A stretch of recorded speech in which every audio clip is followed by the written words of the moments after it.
What's up, everybody? Welcome to NWA Nurses with Attitude. Leanne and I just want to throw a quick shout out to the listeners. Thank you for listening and tuning in to today's episode. Go follow us on Nurses with Attitude on Instagram. Feel free to leave a comment on our post, send us a DM, let us know what you guys think and what you guys want to hear. Enjoy today's episode.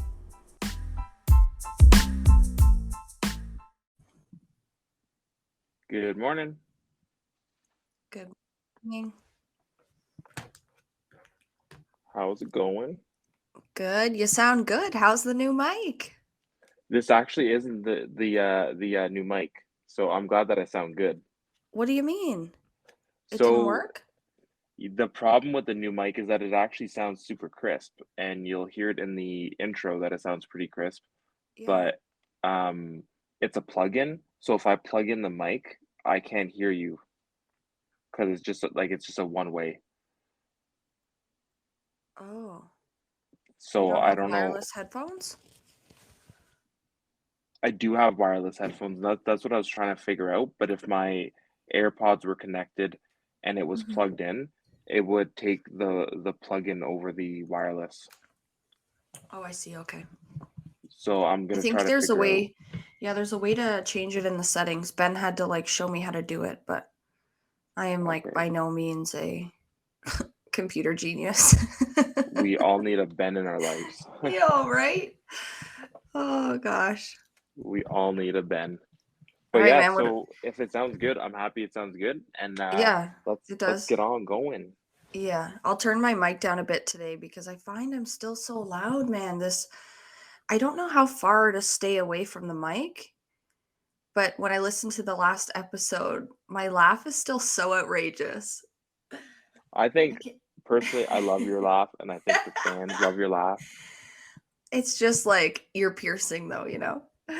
Oh gosh. Just a warning, we're gonna put a warning in front of all of our episodes, like don't listen to this on a super loud volume. Please listen Busted at eardrums. 50%. We are not responsible for any busted eardrums. Oh my goodness. Joe, the intro is so good. I love it. Oh, I'm I'm so glad. curious. Yeah, I'm curious to hear what the listeners think. Reach out to us on Instagram, guys, if you like the new intro that Joe did. Yeah, I just think the episodes needed a little something, something. Just a little sprinkle of something, something. Yeah, and I love today we're doing just a chatty episode again. And Joe, honestly, these are my favorite to record. We just kind of go with the flow. And I know we've said this before, but I just love these. And plus, it's Yeah. early, and I feel like I can't form proper thoughts yet. I'm only halfway through a cup of coffee, so just sitting and chatting is a good way to start a Tuesday morning. Yes, it sure is. And I Yeah. I love it too. Honestly all week I think about the different things and like different questions and I'm like I wonder what Leanne's take us on this and I wonder what the listeners like what they think about this. Just like little Man. things that are just like topics for discussion, food for thought, must you say. Yeah. Do you write them down? I don't, and that's another issue that I have is that when I get on Ah, the podcast, I'm like, dude, you got to write that shit down so we know what I to know, talk about. I know, but it's usually when I'm in the shower, so it's like it's just doesn't happen. Yeah. Yeah. Um, okay, Joe, there's something I wanted to bring up.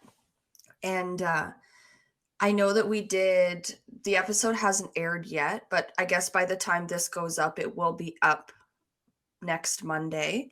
Yes. Um, but we did an episode on health and just sort of like our general thoughts about, the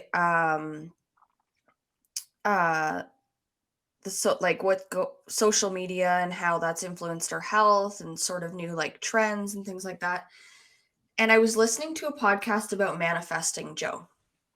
And basically, if you haven't listened to that episode already, you could go back and listen to it.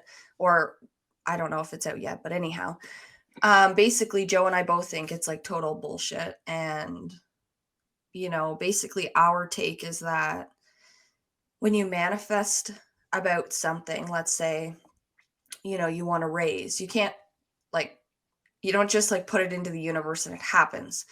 Our thoughts are that when you do that, you're like subconsciously telling yourself, and motivating yourself, which in turn then produces results. So, anyway, Joe, I was listening to this podcast and basically we're like right on the ticket, apparently. So, people who, social media has this power of blowing things way out of proportion and like making things like seem too good to be true, essentially. Mm-hmm. And but anyway, in this podcast they were basically saying like you can't just say you want a raise and it comes to you.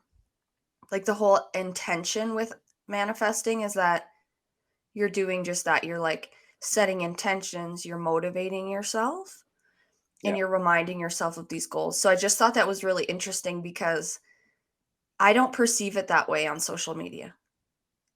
Do you? You don't perceive it in can you clarify which way you don't perceive it Okay. in? Yeah, so like I don't perceive it in a way of like you manifest which motivates you. Like our view, I don't Oh, okay. perceive our view when I look at social media. I perceive it You as like you just you see say like something it over just and over and it happens. happens. Yeah, yeah, yeah. Yeah. Yeah. Would you agree with that? It really like depends on. I feel like now like that's the trend. I follow some like I'm into like motivational speakers and stuff, Yeah. and I love I that. love like self-help books. And what I love about them and what a lot of them say and what I found true in my life is you need to cater a certain environment to get to certain goals. It's kind of Yeah. like flowers won't grow in like dead soil, right? Or if there's like no sun or like no hydration. Yeah. And that's where manifesting is powerful because if you're like you're not going to be a business person if you don't wear suits per se, right? And I used to actually say this quote to my friends all the time, like if you hang out with people who have long hair, you're gonna have long hair, right? Like if you hang out What? with nurses, you're gonna have friends who are nurses, right? I Um, mean, I it's guess as it's like it's human kind of species, true. we kind of, I don't want to say conform to a group, but we certainly have preferences. But Hmm. like, dude, I'm a business person. I work as management and I don't wear a suit. Yo, you wouldn't catch me dead in a suit. And that's where like obviously like you have to take it all with like a grain of salt. Like it's not like all Yeah. 100%. Yeah, yeah, for But yeah, sure. like that's where I think the manifesting is helpful. But yeah, on some pages on social media, they're for sure just like this like voodoo. There's this movie, it's called The Secret, and it was a book, and then it became a movie, I think like in like 2007. Okay. Um, and like it was all about like and my mom was obsessed with this movie, but it was all about like manifesting and like literally like they were telling you that if you say every day and you truly believe that you're going to get a check in the mail, one day you're going to get a check in the mail. Like that's how powerful Okay, they were but saying it was going to happen. don't you think that that would happen regardless? Like, you know how we get like a random government incentive or whatever the fucking case is? Like, it's like a horoscope, dude. I don't know if I believe in I was horoscope. It's like just about to say so, that. I yeah, was yeah, just about to say that. yeah, yeah. It's like so broad and generic that Yeah. you can fit it to your life. And I'm not saying that like, listen, I'm like a half believer in this stuff. Like I'm open to it and I don't, shit on anyone that like is full force into this. Um, but I just feel like when I read the like horoscope in the newspaper or app out nowadays or whatever, it's like so generic. It's like friends will come into your life and provide you support. And then I'll like randomly get a text from a friend I haven't talked to in like a week. Hmm. But that would have happened regardless. Like, I don't know. And I'm like, make it fit the horoscope. Like, I don't Yeah. know. But everyone does like some of the Yeah. horoscopes would be like, you are tired today, but you're gonna get through anyways. Okay, newsflash, Hmm. everybody's tired every single day. Like Well, every this is single day. it. It's like Um, we fit it to fit our life. yes. And we see through like our own individual like paradigms. Yeah, yeah, And yeah. I'm on the same boat as you though, because some of it like I've read horoscopes before and I always look at it through a critical eye of like, hey, like Joe, like don't make something out of nothing sort of thing. But Yeah. sometimes like it's like, huh, like that's a little weird, and it does oddly specifically fit. But yeah, I don't personally like believe in that stuff. I think maybe it's I do because we're believe, nurses and we have that like critical thinking, like you say. We look at I things honestly, maybe yeah, I differently, think that's more a huge, hypercritical. yeah, because people think critical means like negative all the time, but it's really just seeing all aspects of something, and seeing like different points of views and different perspectives as Yeah. well. And I think we've mentioned this in like other episodes, but I feel that the older I get, Joe, the more open I am to other people's ideas. I don't know if you find this way too, but like when I was in high school, like I thought that my way or the highway. You know what I Mm, mean? yeah.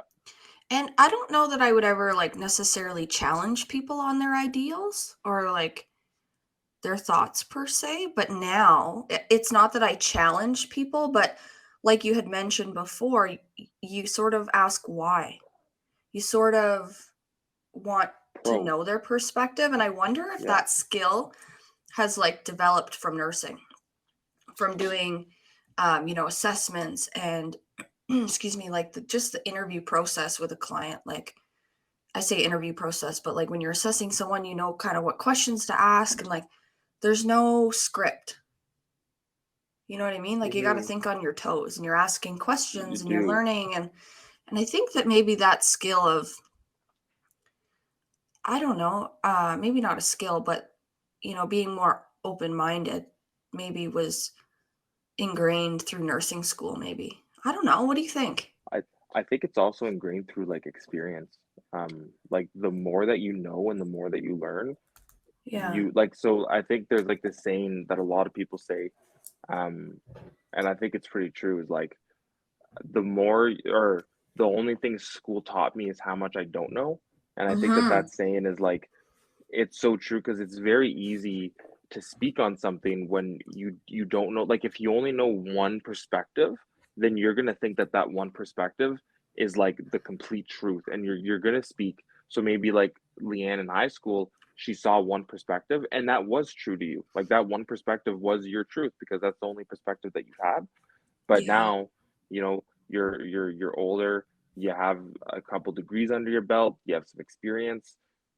We realize that, hey, wow, there's way more experiences. And I think working in long-term care, and I think the long-term care home that you worked in, where you had some specific populations that you worked under, you start to learn more experiences of people, and you start to learn like, hey, maybe this isn't the only truth. Yeah. um, but everyone, I find everyone is so definitive. Like everything has to be like if you don't take vitamin D, you're gonna get cancer. Like you don't eat blueberries and take your antioxidants, like you're not healthy. But that's Yeah. not the way that life is at all. Like Yeah. life Yeah. is there. There's a lot of different factors, and there's so many factors that we can never be sure of like one thing. And that's like whatever context you want to look at it in, whether Yeah. it's like math or like health sciences or just your day to day life. Like this morning, I woke up and I was able to, but yesterday morning I was like completely dead. Like, you know, I think it's Yeah. Well, just like that. Joe, like I think what you're talking about is like the theory of like, or I should say the perspective of just black and white. Like it's either one way or the other. And when you explaining this, I think about, like you say, if you don't take vitamin D, you're gonna get cancer or osteoporosis or whatever. Which statistically, sure, that supports that, but you don't know people's health background, and like I obviously bring this into like a health related topic, but I think about school. Okay, let's talk about this. I am doing psychology and I just wrote my final exam, Joe. Oh, nice. And to be honest, like I'm doing very well in the class. Like I have like an 86 in the class, but I did not do Damn. well on my final exam. Uh-oh. And it's because like I just don't apply myself. Because I was talking to Ben about this too, and like it's just such black and white thinking in my mind, like psychology, like I don't really care about it. So I don't apply myself. Yeah. You know what I mean? And like I just don't find interest in it, and I don't care about the theorists, and I don't care about, what this guy discovered about the brain in 1957, and like I just don't care, Yeah. and I find it really hard to apply myself when there's no interest. So when you say like this black and white theory, I think about school, let's say. And I always find it helpful to like relate it to something in our life. Like when we talk about something, it's easier to understand things, if you put it into perspective of like something you can relate to. 100%. Yeah, yeah. But to me, like psych is not something that I'm good at, or maybe it's math for some people, or maybe it's science, or whatever the case, like whatever. Um, but it's not that I'm not good at psychology. It's just I don't find interest in it. I don't find any value in it, so I don't apply myself. Yeah. You I know? totally see where you're coming from, because I kind of function under like the same kind of mindset of, if I'm not gonna use it like in my day to day, then like, you know what, like this theory, like let's say like PJ theory or whatever, like whatever psychology theorist you're going under, if I come into a setting and I have to use it, then I'll like learn about it and like I'll use it. But a lot of the theories, um, actually, you know Yeah. what? And now that I've been working for longer, there are some theories that actually are very helpful, especially with like addressing families. That said, like I obviously, the theories I have, like I don't remember any of these theories from nursing school 4 years Yeah. ago, right? Yeah. Um, but yeah, like if there's value to it, like in its day to day, then it's important to us. But yeah, like if you don't see value in something, you won't. It's I very just hard to I know. And push I yourself. and I talked about that in another episode, and how like school, I just don't feel motivated in certain classes, and this is one of them, man. Like I'm doing bio next, and I'm actually like I know that bio is like one of the worst courses in the first cluster, but I'm actually kind of looking forward to it because it's actually nursing related. Like I don't Yeah, understand the school systems. Like why do we do these stupid classes like English and psych? Like I get that psych is nursing related. I get the basic knowledge there, that they want you to have this like baseline of, maybe development for kids or whatever, if that's your avenue. But I mean, that's not really my avenue. Like I'm looking to yeah, be in management now, you know? And even before, when I worked in long-term care, like they don't really like they dive into schizophrenia and psychological disorders and things like that, but it's not, again, helpful really. I don't know, I just yeah. feel like we went over all that in pharm, right? Like pharmacology, we would learn about a disease, and then we would talk about the med and how the med affects the body, and in turn produces results, or maybe not results, and Yeah.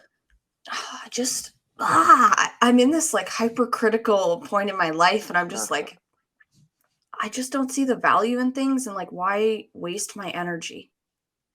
But like, why waste your money? That's the whole Oh, like, yo, it's so it's expensive. expensive, and like it's a money grab, and that's why like I'm not one to really care about money. Like, like I value money obviously, but like if I have to pay for something, I'll pay for it. But if Yeah. I don't see the inherent value, and that's why I'm straight up gonna say it. I don't care if Alphabasca wants to sue me. Alphabasca sucks. Alphabasca is the worst fucking school anyone could ever go to. Honestly, guys, Yeah, Alphabasca is brutal. If you look at the star rating online, for some reason it gives it higher stars, but go and read the reviews. There's not mhm, one good review on there. So if you want to go to a school and just like get given random material, and you can mhm, do it 100% on your own, and you can mhm. navigate like a garbage program, then I highly recommend like Alphabasca. But like honestly, they throw you in this nursing program. They don't tell you anything whatsoever. The No. student loans, like during COVID, you couldn't get a hold of anyone. I didn't talk to someone for like the first year that I've been there. and I was on Mhm. hold for hours at a time, if I even got put on hold. Um, when I first started, like they just straight up said because of COVID, we're not talking to people on the phone. That makes absolutely no sense whatsoever. Um, they would give like one person would tell me to do something, and I would do it, and then I ended up not getting student loans, and it was like this whole thing. And like I sent them the emails, and then they were just like, "Oh, well, that person was wrong," and I'm like, "But now I'm affected by it, like because this person was wrong. Now, like I'm extremely affected by it." Um, and then in the actual classes, they don't give you, um, they don't give you anything, and the tutors act like they're annoyed when you message them. Like if you Yo, they're reach out just to them, robots. are they? Because that would like No, not surprise me. Like seriously, like there not it's the worst. Oh not man. actually, but it's the way they respond, Joe. Like I reached out to my psych teacher, and you're not wrong. I totally agree with you, honestly. Like I think that the problem with the nursing upgrading bridging program with Athabasca is that it's the only option for online in Canada, at Yeah. least, that I've found. And And only option that doesn't do chemistry too. yeah, and so, Joe, like when I reached out to my psych teacher, or I should say tutor, they're called, um, and I was like, hi, blah, blah, blah. Like, as you can see, I've achieved good grades throughout the course. Like, I'm good at the writing, blah, blah, blah. And I said, I'm kind of disappointed that, the exam is formatted the way that it is. So the exam was 90 questions, multiple choice, and there's 9 chapters.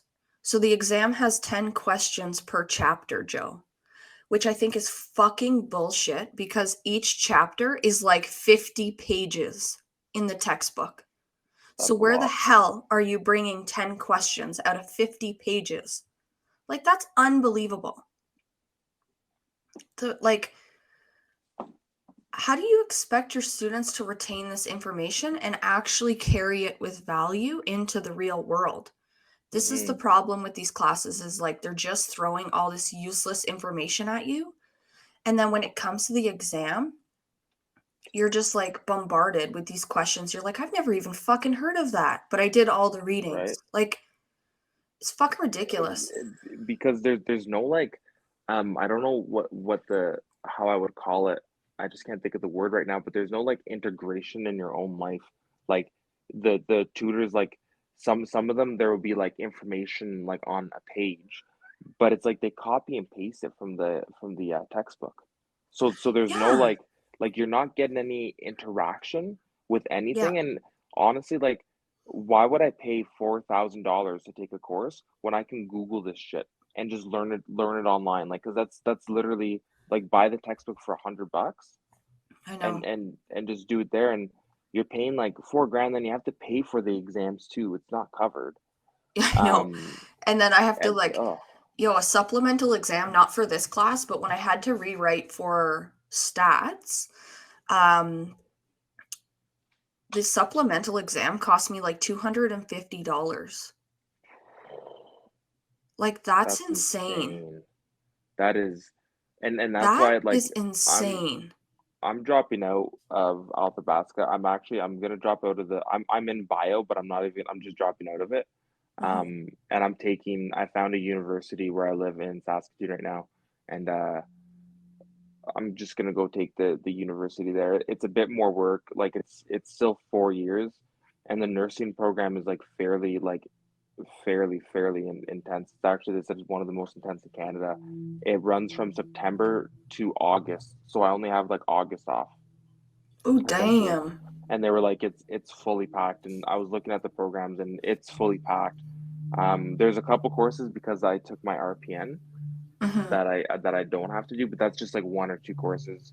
But honestly, like I'm becoming an RN because I love nursing, I love passion, and I want to make a bigger impact than I could just with not only like my level, not only like me being labeled as an LPN, but also with my knowledge. Like I want to learn more. Yeah. Um, and I went to a conference this week. I don't know if I told you, Leanne. It was really cool. I went to this, it's called the CAG. the CAG is what was what people called it, and it was Okay. the conference or the um, Conference Association of or no, sorry, conference Canadian Association of Gerontology, Oh, sick. and Yeah. what it was, and I actually want to talk about this real quick, if that's okay with you, Yeah, yeah, get because into it. this is one of the perspectives I wanted to hear from you. So I went there, and it was super cool, and it was essentially this whole conference on gerontology, and it was academics and researchers who do research in the field of like gerontology, and Mhm. a big part of it was palliative care, and like a lot of researchers doing palliative care because, as you know, with an aging population means a dying population because we all die, Mhm. and palliative care is one of the areas that's been neglected at end of life. And this is actually one of my favorite frameworks of nursing is the palliative care approach for care. And the palliative care approach is just integrating palliative care in all settings over the healthcare field and just living from a spot of like the palliative care, which is addressing someone's values. And there's all Mhm. these different things I'm not going to get into, different components of palliative care. And it was super cool just to go in and see the research that people are doing. My issue, though, my issue with this is there was no frontline healthcare workers there. It None was at all all, like Leanne. executives. It was all like, so there was a lot of, yeah, executives, business people who are like, running long-term cares that want to implement things, but also a lot of researchers, a lot of researchers, and there were some nurses, but the nurses there, they didn't have any floor experience, Leanne. They were RNs who went straight to their masters, and they don't have any What? experience in these fields. So when I was talking to them, I got a lot of like goo goo eyes because I was like, oh yeah, like in this, and this, and this, and this, and they just didn't have the experience on the floor. And I did get some. Honestly, most people there was great. It was such a great time. But there was this one lady. She was a PhD in nursing, and I started talking and she just started challenging me, Leanne, on like everything. And I was just like, I kind of like stepped down a bit because I was like, it kind of got hostile like really, really quick. But and I just asked her not to be rude, but I was like, what experience do you have? And she, oh, well, I did my PhD, but like, what experience do you have like on the Like, floor? yeah, like with And people. with people, and there was nothing. So I was there, and I was there with Jelena because Jelena was actually presenting. She did a great project on the link between palliative care and housing, and how Indigenous people, their housing is essentially um, housing on reserves are kind of in shambles. And Yeah. she was just linking how we can implement a palliative care approach to housing. Um, and it's I'm not going to go into, but a super super cool Yeah. presentation. Yeah. I think the research she's doing is very very meaningful, and it adds another component of like healthcare workers. We need to look at the resources that people we're caring for have, right? Because not everybody can go home to like clean drinking water or like an insulated home, right? Mhm. Um, but yeah, I wanted your perspective on because how I felt was I was there, and for every single presentation that we saw, so it was this conference. There was different presentations throughout the day, and you could go to like there was different blocks, and you can kind of go mingle and then listen to all Yeah. like the different like presentations.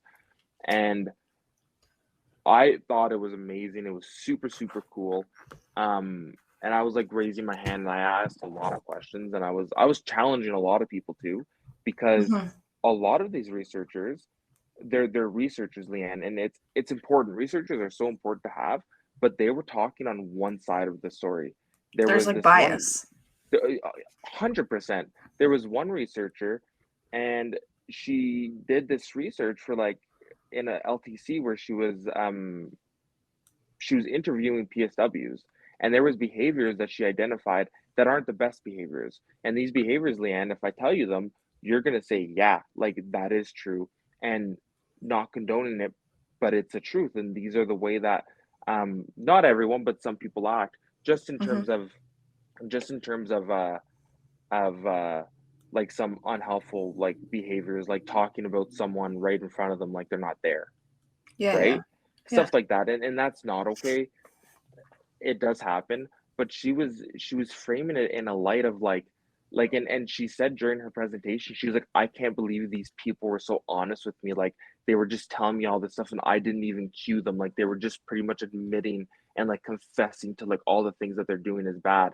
And I'm like, wow, that is a very small fucking mind that you have right there. Because Yeah. you're talking on your pedal stool, thinking you're all this in a bag of chips, when you have no idea what the PSWs and nurses have to go through day to day. I'm not condoning some of these behaviors. Most of my job as a nurse in long-term care was actually teaching and educating people, but that doesn't Hmm. happen through me just pointing the finger saying like, wow, look at you, and blaming them. Obviously Hmm. there's a systemic thing there, there's a systemic issue there, and there's something wrong with that. And I just thought a lot of these researchers, they just had this mindset of um researchers know everything and the frontline health staff know nothing, and there was no like collaboration, because I was like, this Yeah. is great, but like, why are you telling all these researchers about this? You should be going to facilities and you should be going to hospitals and like collaborating. Like, where's all the doctors and all the nurses who can actually implement this into their practice? Well, they're um working on the you floor know, because they're so busy. exactly, We don't get a day exactly. off. We don't get a day off. We're understaffed. They have a family, but you have the audacity to come in and kind of trash people. And like, it was just, I'm making it sound like very bad, and it honestly wasn't. It was such a great experience. Everyone was super friendly, and it was great. And you were able to challenge people, and like they were able, like they actually took it, and they were like, okay, like that's cool, like that's further research. But I think that's just a huge gap in healthcare in general. Like Yeah. I was upset not to see any other nurses there who were I'm actually not, like, yeah, I'm not really surprised, Joe. Not even a little bit. Um, I think that, obviously this just goes to show that unfortunately, like the executives still have all the pull and they're not. I, ugh. So I went to a conference too, and this was about a month ago, and this was for like a long-term care association in Alberta. So all of these like vendors come and they do the talks every half an hour or whatever, and it was all executives.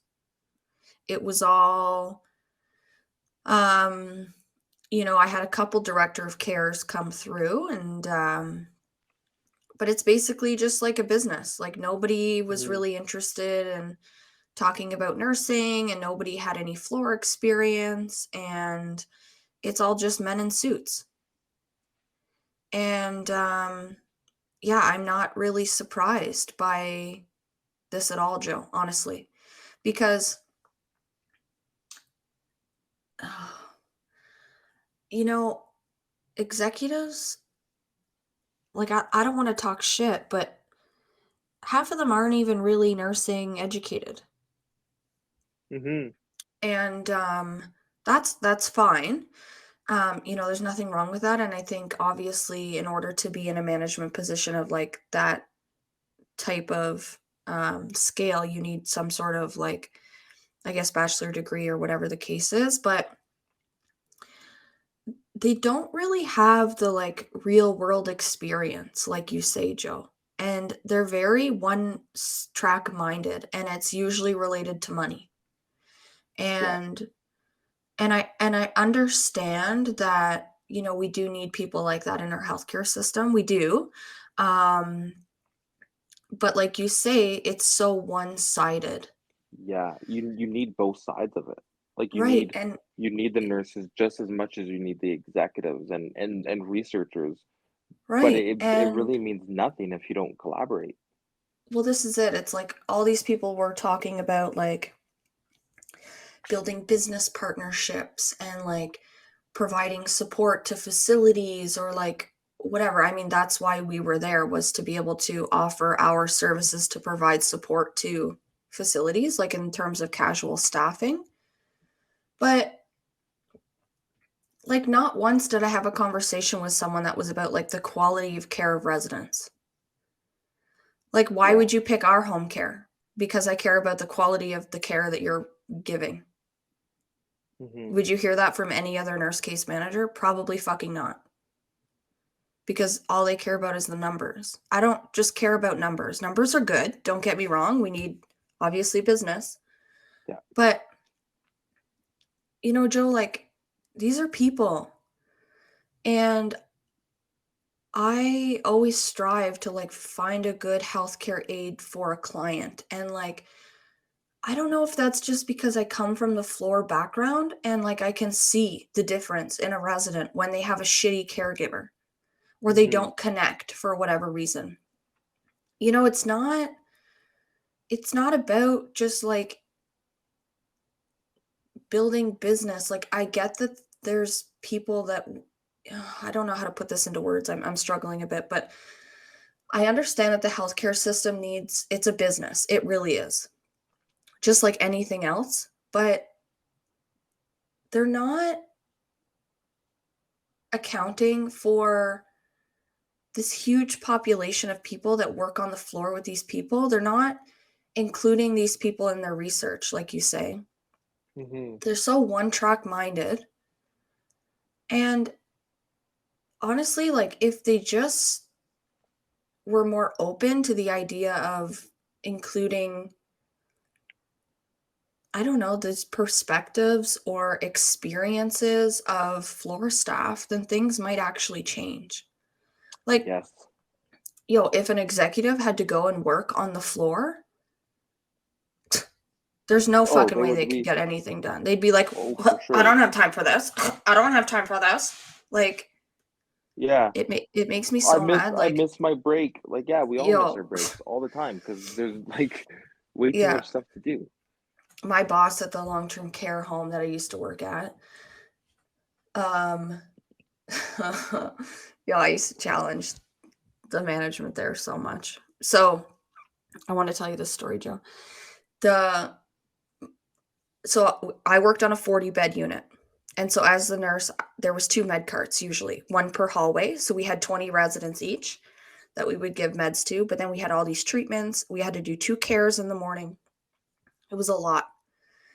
And one day there was some sort of like teaching for nurses. I don't know what it was. I don't know if it was like GPA training or some type of training. And I can feel myself like getting all riled up talking about this. Ooh. You feel the blood flowing. My blood pressure's rising. Anyway, so they had pulled all these nurses off the floor to go do this training. And so I was alone on a 40-bed unit. And, it was doctor's day and it was a fucking shit show. And I was talking to the RN beside me, and the RNs at the facility didn't give meds or anything like that. And they were, to be quite frank, pretty fucking useless. But anyway, if you got a good RN, that was great. But most of them were just like, oh, I'm going to do the doctor's orders and sit in the office for the day. Anyway, I'm a little bit bitter if you can't tell. And Oh, I'm bitter too. Like that's not a nurse. A nurse like does no, not just sit behind their desk all day and yo, not interact right. with people. Yeah. So my boss, who's an RPN, walks by, and I was bitching to the RN about something. And she goes, "Good morning, Leanne. How are you?" And I said, to be honest, I'm not great. And she slams her book down, and she was carrying like a notebook, and she slams it down in front of me. And she's like, "What do you mean?" And I'm like, well, you see, I'm alone on a 40-bed unit. I have this person who is in a delirium. I have this person who's constantly undressing. I have no one-to-one. We're short a PSW. And I have no support from my RN. And I said, I'm still expected to do care plans on top of that. And I said, but there's a meeting with all these extra nurses for some stupid training that doesn't need to be done. Ooh. And I said, you should pull the nurses from the training and we should support the residents. And I said to her, I was like, I think it's a bit ridiculous. I was fucking mad, Joe. And I love this. I love this story. I was so mad. And like the RN sitting beside me was just like wide-eyed. Like she's an older gal. And I called her out right in front of my boss. Like, I don't give a fuck, man. I was pissed. And rightfully And so. yo, the RN beside me was like just shocked, dude. Like her eyes were open. She just like mouth open. And my boss just looked at me and she goes, "And what would you like me to do about it, Leanne?" And I'm like, "I just said, like, pull them out of the training Do or help me." I have to repeat And she, myself? yeah, and she's like, "Oh, like I have meetings today, but like just do the best you can." And walked Oh away my and I was like, gosh. "Fuck you." I was so mad. Oh, so mad. And honestly, that story is so, I think, like, relevant. I think they should be doing research studies on that story, like including those stories, because that's the reality that you face in not only long-term care, like in hospitals as well.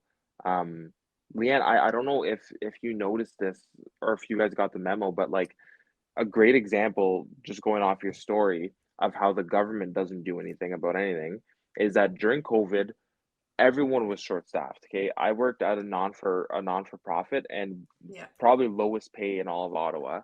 So everyone left there first. When you could only work at one job, everyone left. Yeah. So we were working on a unit, 32 residents.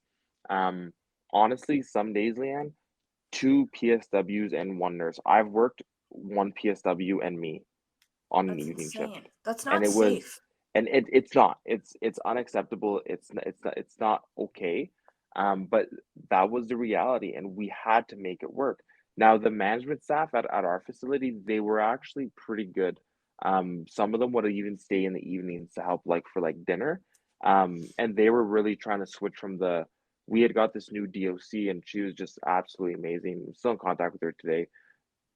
She's actually, I think she's the director of hospice care in Ottawa now. She's just an amazing person, and Mm-hmm. she's making this big implement of being, because she was a floor nurse, and she was Okay. making this big implement of, putting the managers, like, get out of your office, like go help feed, go help, like, even if it means, they did this thing at during COVID where um PSWs, you would, get the person ready, do all their care, and then you'd put them in the hallway, and there would be executive staff doing laps around the hallway, and anytime they saw someone in the hallway, they would go and take them to the dining hall and then feed them.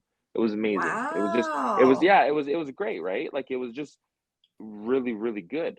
Um, but so in the midst of all this, we're short staffed, we're all tired, we're all exhausted. I was working 18-hour days for most of COVID. Like, it was insane, and it wasn't like I'd have one day off and then work 6 days straight, with like Yeah. three of those days being 18-hour days. It wasn't safe, like it wasn't okay. And the government decided to come out with this new policy increasing the care. So I don't know if anyone really knows this. I actually didn't know it until I saw this policy, is that in facilities, there is a certain time amount allotted per resident that the Yeah. staff is to have like one-on-one like care time with them. And Yeah. that time used to be 1.5 hours.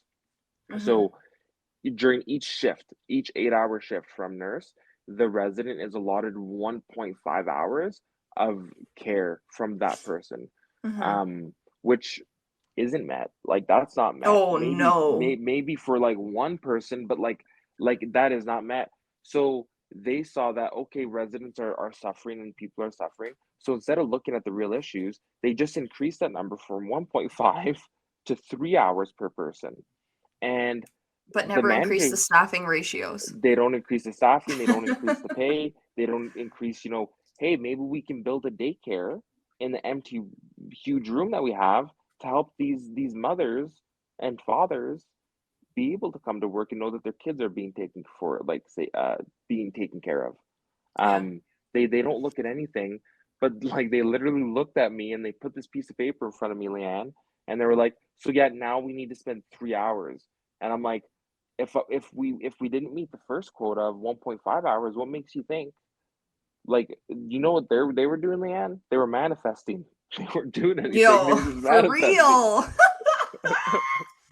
I'm Yo, like, they're you out guys here got me like, twisted. yo, right? Man, not a single resident did we ever spend 3 hours with unless it was a one-to-one or you know how there's like always that one resident that calls every 5 minutes, has to pee every 5 minutes, has to do this every five Yeah, minutes. To be honest, very irritating because it's not feasible. And that's the only reason. It's not that you don't want to help these people, it's that you don't have time. You don't. And I used to and have the healthcare aides would come to me and they'd be like, Leanne, like she's calling again. Like, and I'm like, man, just go check on her. But like, she was just on the toilet. Like, yeah, within reason here, guys. Like, this is a 40 bed unit, not a 1 bed unit. And that's sad that we have to do that, it you is. know? And it's also like part of a part of dementia is that you have that constant urge to go even if like you don't have to go. Yeah. That and I don't like saying that because that's also not a reason to go check on someone. If someone's in pain or if someone has to go pee, we need to attend to them. Like that's at the, Yeah. like end Yeah. of day. But like you said, yeah, there's some people you would literally like I've had someone as I'm taking them off the toilet, they're saying that they need to go to the washroom. Yeah. So like do we just leave them on the toilet all day? And that was actually a common theme a lot of researchers brought up during the weekend at that conference. And they were and this is the thing, I'm not saying that they're wrong, but they would say it in a sense of you had this person begging to go to the washroom and no one would help this person. Whoa, whoa, whoa, whoa. Like that's Yeah. way out of context Yeah. of the reality of the situation. There's 32 or like in your case 40 other people Yeah. on this unit. Yeah. Um I'm not and it's so difficult because I feel like I'm bringing up these two sides of the story. There's it's hard to find middle ground. I think at the end of the day, you have to always practice from what's best for your client and what's Hmm. most safe for your client. Because if Right. you I have agree. someone who wants to go to the washroom, they will get up, and if they can't walk, they will fall, right? Right. Yeah. So then that's where like a lot of one-on-ones and people don't realize it. A lot of one-on-ones, and when we say one-on-one, we mean we have one staff member who's taken from the floor and is specifically with this one person all day to ensure their safety. Yeah. Um, Yeah. and it's super hard to get one-on-ones as well. I Oh, don't used to even get I me used started. to I used to pull staff Leanne and I used to say like, you know what, I'm jumping on the floor, you go one-on-one with this person, I'll help the team like where they need it, you know? Yeah. Yeah. Um, but a lot of nurses don't do that, unfortunately. Like a lot of nurses, it would actually be crazy, Leanne. I want to know your perspective. Have you met a lot of nurses that say that like they don't wipe butts? Oh my God, Joe. Oh Like my God. So many. the So first many. the first month in nursing school, you're wiping butts. So like I don't know why like they think that like there was literally during COVID, there was nurses refusing to work as PSWs. And I was Hmm. being sent to all the units because it felt like almost all the other nurses were refusing to work as PSWs. So I was like, I was a PSW for most of COVID too. Like I would do both. And Oh, okay. So I want to talk it was about this brutal. because they would float me. So what they would do is on this 40 bed unit, it was me and another nurse. And they would they would take me and move me to another unit and have me work as a PSW. And this made me mad. Not because I had to work as a PSW, because been there, done that, wrote the book on it. Not That's not the concern. I was always so mad because that meant that my team member, my partner, had to do the full workload, which was not feasible. There's no way she could have done it all. So they were pulling from one unit to benefit another unit that didn't even need it. That's what made me mad. Was that they were making this unit suffer, and they would like always pick from the same unit, man. I don't know what it was, but like you'd never see people pulled from another building or whatever. It was always this unit, and our unit was fucking heavy. We had a lot of, man, at one point we had residents like running down the hallway chasing after me. Like Wow. dementia was not managed well, and Yeah. they would pull from our unit where we needed the one-on-one. But no, I had to leave the floor and go work as a PSW on another floor. Like I just what they should have done is pulled a Wow. PSW And then me and the nurse could have tag teamed that additional care and still Yeah, been able to do the meds and everything. exactly. Take a PSW. Don't take a nurse. I can do the butt wiping. I can do the showers, like, Yeah, but, you know, the one nurse alone with 40 residents can't administer meds quick enough to everybody. because the This is the PSWs can't thing, help with that. PSWs use like, right? and this isn't saying that they're of less value because they're not, but they physically within a safe scope of practice can't help the nurse. But you're right, it is the other way around. Yeah, Nurses yeah. can be interchangeable with PSWs. Yeah, that's Like, so silly. Joe, there were days where they would send me to this unit to go sit with someone as a one-on-one, and the person slept all fucking day long. I'm not even kidding. And the nurses on the floor would be like, "We need a one-to-one. We need a one-to-one." And I'm like, "Yo, have you ever even worked on the unit I work on? Like, you'd drown. Like, there's no way you'd survive." Yeah, and that's Literally, people honestly, chasing after me down the hallway, man. Like, people, like, they would, like, grab knives and, like, yo, this unit was nuts.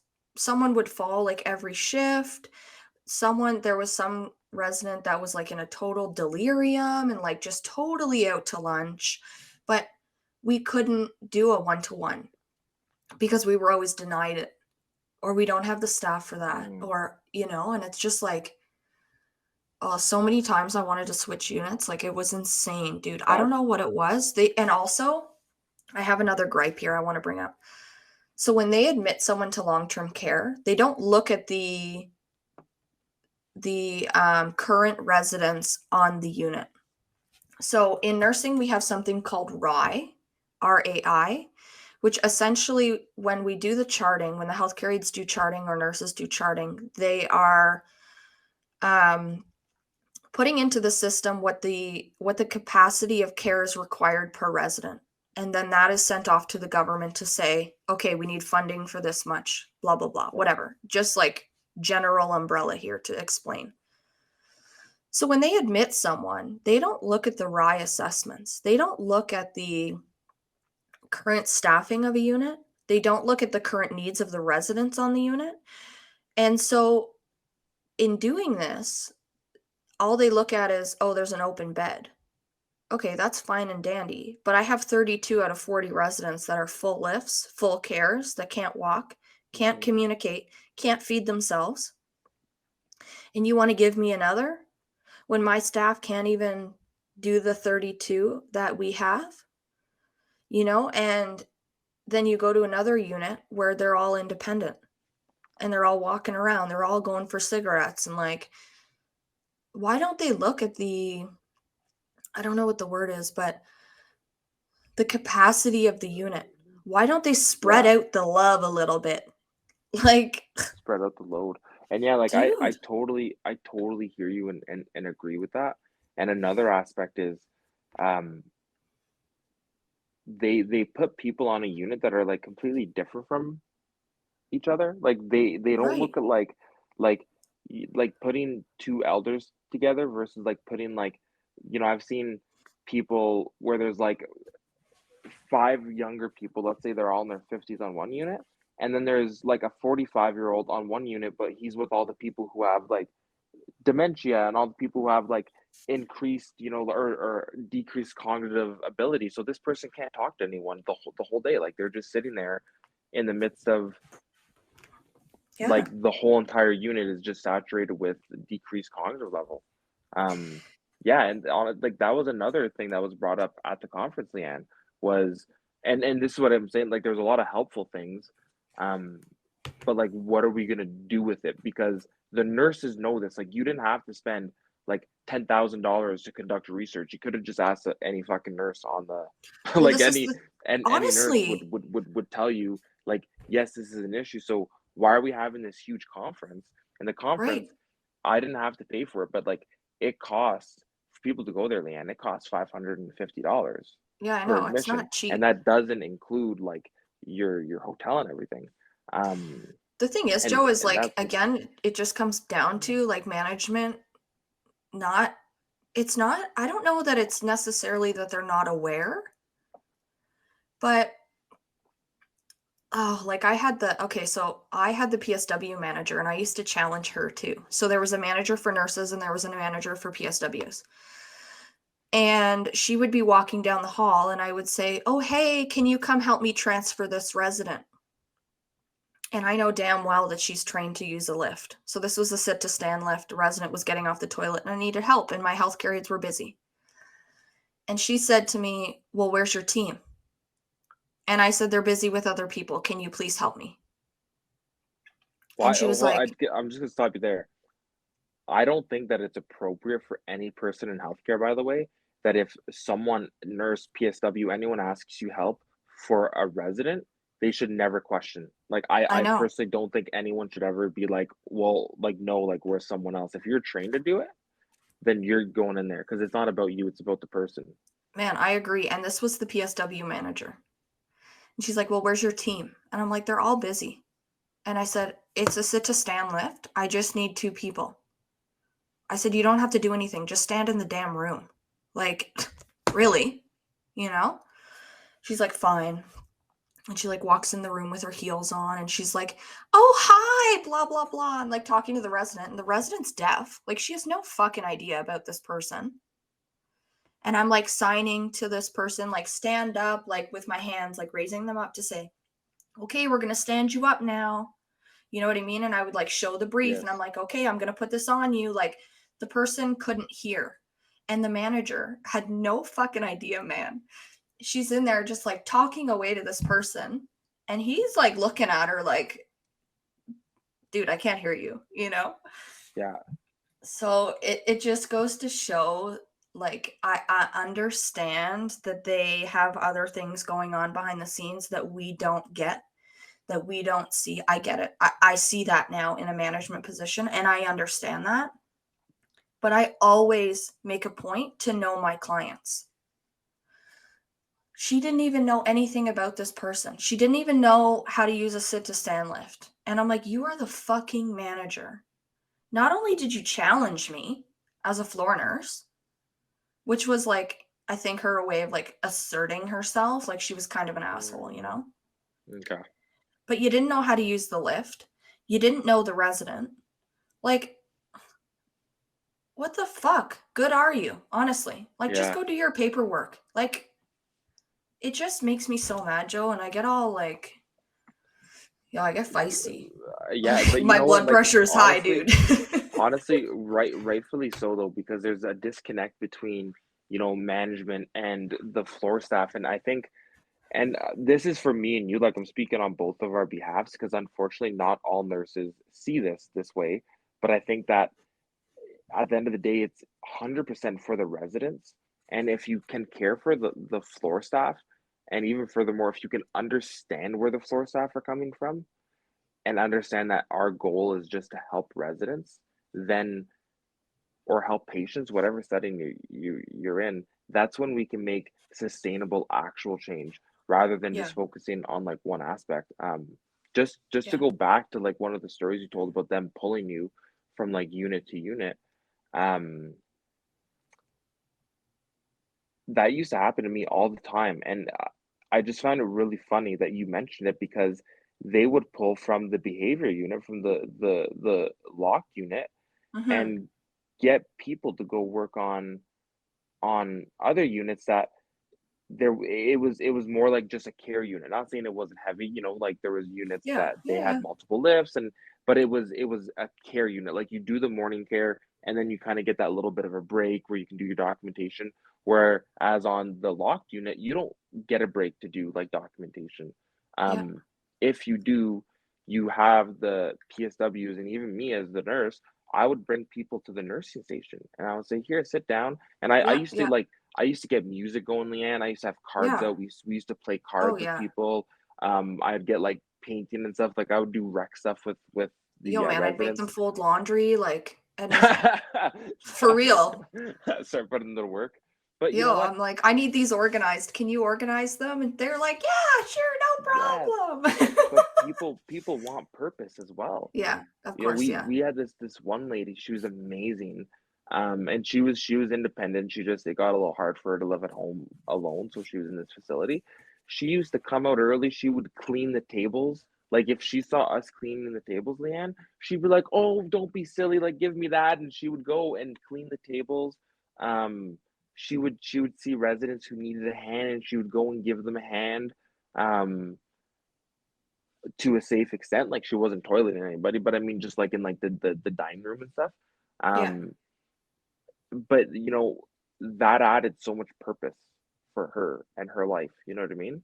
Like, Yeah. Yeah. and that's with anybody. And now and that's why I love the palliative care approach, especially integrated in long-term care homes, is that it gives that person a chance to um understand someone's values, and then say, if this person was a mother their whole life, or an accountant, or whatever it might be, let's do things that is meaningful to them, right? Like let's Hmm. get them engaged. Music therapy is huge. I used to play music um all the time, and not to like an annoying extent. Like if they were having dinner and stuff, I wouldn't be blasting music, but Yeah. just Yeah. like if there was some downtime and they weren't doing anything, I would get a few of my ladies together. That's what I used to call them.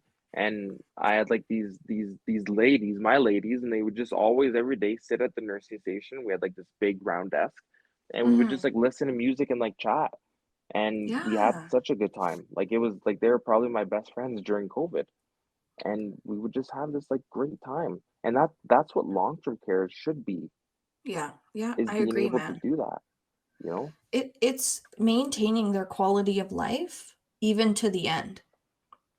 We've talked about this Yes. before, and it's like there's this notion that people go to long-term care to die, and that's not the case at all. And that really hinders the nursing community. Hmm. Oh, for You sure. know, and when we get pushback from management who don't support us, like there's no reason why they couldn't have pulled those nurses out of that meeting. Then, Joe, I can't provide that emotional, psychological support that our residents need. People don't need just, they don't need to just go to the bathroom, eat. Like, there's more to a person than that. And like you say, Yeah. music therapy is so big. And, a lot of these facilities have these teams and support, and they have, a music team that comes around once, or someone who sings that comes around like every Thursday or something. It's not about that. It's like the day-to-day interactions with people. It's not just getting someone ready in the morning. It's, getting them ready and putting their lipstick on, because that's a part of Yeah. them. That's how they identify. It's not just slapping glasses on somebody, it's cleaning the lenses. Hmm. And, Oh my gosh, that is such a big thing, Leanne. Oh it's my like, gosh. I know. People throw And, glasses on people and they can't even see out of them. Like it's right? And I just like, there's so much more to caring for someone than people realize. And I really think there's a huge gap between these executives, Joe, like you say, and and the floor teams. hmm, You exactly. know? And I think a lot of the issues, because I'm not gonna sit here and say like the floor team, like they don't have any issues or whatever. There's a lot of unhelpful behaviors, a lot of, and as a nurse, like we need to like intervene, and honestly, like that was most of my job, was intervening in a way that provided like support and education to my staff. But what I will say is that a lot of those unhelpful behaviors are a result of, I would say, executives and management pushing this notion of checking a list, of just like you need Hmm. to like check a box. Yeah, yeah, yeah. And that's just what you're saying, is a person is not a box to be checked. A person is someone we can get to know, and we can learn their routine, who they are, right? Yeah, And that's when the absolutely. most meaningful change comes. Um, I just had a thought, and you said people get sent to long-term care homes and they think that they're just sent there to die. And usually that is, when you're in a long-term care, that's usually where you spend the rest of your life. But a prerequisite to death is life. That's for everybody. You can't, like, it Yeah. might sound very basic, and this was in the movie Black Adam, which great movie. But to be able to die, you must live first. Yeah, man. So we know that dying is a process and it usually happens. It There's not a certain time limit, but sometimes it take like 3 months, sometimes it's a few days, right? Like it Yeah. depends. But you need to live and you have to live to die. So what's this notion of we can just send people in like long-term care homes and just like stop giving them hu- humane care? Like we just stop treating them like people, Yeah. right? And it's really really heartbreaking, and it is an area for research. It is an area, like that's why this whole research thing was so amazing to go to, because it was so great to see the research and implementations that we can do. Mm-hmm. But I think my ending note on this is, how can we collaborate with each other? Like I love the research that these people are doing. I love the perspectives of executives because they do see a part that we don't see. Mm-hmm. But can you guys sit down and listen to me for a second? Like, can you listen Right? to the PSWs who, like, instead of going in on a unit and identifying all these unhelpful actions of PSWs, why don't you talk to them about who they are? Because there is, and we spoke about this episode, the switch of focusing on the resident, but how about focusing on the people caring for those residents?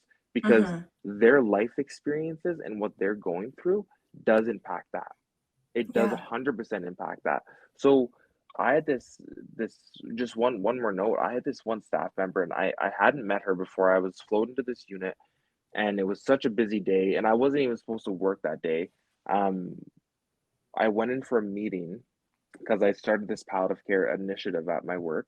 So I went in for this meeting, and then they ended up putting me on the floor, and I had a meeting. And it was just this whole thing, but it was such a super busy day, and I had this one staff member, and I had just met her, and I'll be honest, like it was tough working with her. Like she had an attitude, Mm-hmm. and me and her ended up kind of like in a professional way, kind of having it at each other. Mm-hmm. Um, and I was like, and I hate writing people up. I personally don't write people up. Like, I'm sorry, like I don't feel comfortable because I'm all about talking and discussing. And usually, if you can sit someone down in like a comfortable environment and sit them down and say, "Hey, like, what's really going on? Like, tell me, Mm-hmm. like, let's talk." You can figure out what's going on, and then you can correct a behavior. And this one lady, we just couldn't get to that point, Leanne. Like, we were having it at each other. And I went in my nursing station, and I was busy. I was flustered that day too because it was a new unit, new residents. I was very, very flustered. And I printed off a coaching sheet, and I'm like, I'm gonna coach her. And then another nurse had come down just to check on me because she knew that I wasn't familiar with that unit. And I was like, Mm-hmm. have you worked with this person? Like, what's going on? And she told me that this person had lost a family member, her, sorry, not just her husband. She had lost her husband, and he was in Africa at the time. And because of COVID, she couldn't go and see him, and Oh. he had passed away without her being there. And Oh. I sat down for a second. I was like, where do I need to like let up? Like, where do I need to die? So I ended up going up to her, and I pulled her aside and I said, look, I'm sorry, and I don't want this to be uncomfortable, but I opened the elephant in the room. And like, I heard about this. Are you okay? Like, is everything Mm-hmm. okay? And she just cried, Leanne. And we sat, and I had some tears too.